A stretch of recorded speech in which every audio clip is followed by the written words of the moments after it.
Nais ko lang sabihin na kung minsan may mga sakit na kapag ginamot at biglang nawala ang sintomas, akala natin wala na.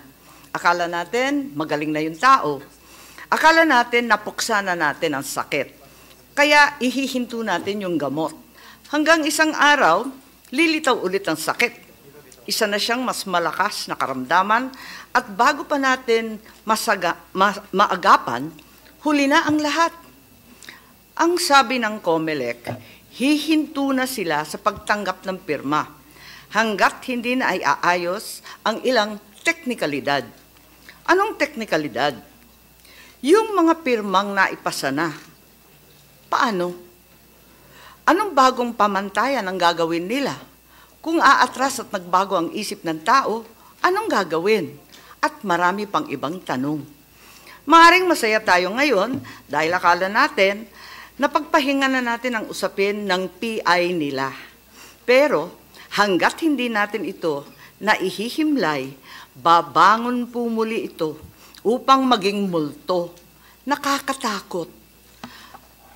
Panoorin natin ang isang maikling video ng karamdamang mabilis na ipakalat na sa pamagitan ng pantatanga sa kapwa, paglulustay ng salapi, at pagsisinungaling ng matatakaw na opisyal.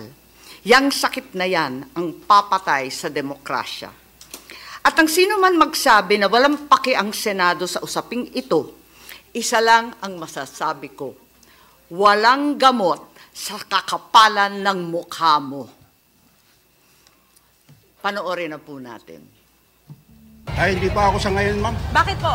Kasi baka mamaya yan yung gamitin nila para humaba yung kanilang termino. Hindi kayo pabor sa ganon? Hindi po ako sa ngayon, ma'am. Ano ba yung charging? Siguro na lang kasing konstitusyon eh. Kaya wala akong ideya. Kasi narinig ko sabi daw, yan yata yung stand ng parang walang eleksyon. Yun ba yun? Wala kaming alam noon, basta ano lang kami, nagpirma lang. Nagulat nga rin ako eh, bakit pirma? Ano to? Para sa ayuda ba to? Sabi nila, oo daw. Tapos nung kinabukasan, nalaman namin, hindi pala ayuda yun. Chat-chat change pala yun. Ibig sabihin, walang eleksyon. Dapat talaga, pag-aralan muna yan. Di ba? Hindi kasi basta-basta oo lang tayo ng oo. Kailangan may alam din tayo. Di ba? Ayoko talaga. Marami din ayaw. Baga ano lang prinsipyo natin eh. Karapatan lang din naman natin na kung ano yung gusto lang natin, di ba? Wala pa akong idea sa konstitusyon natin. Hindi niyo pa po nabasa? Hindi pa. Ay ako talaga sa totoo lang walang alam dyan. Kasi hindi naman talaga totally pinapaluan sa mahihirap yan.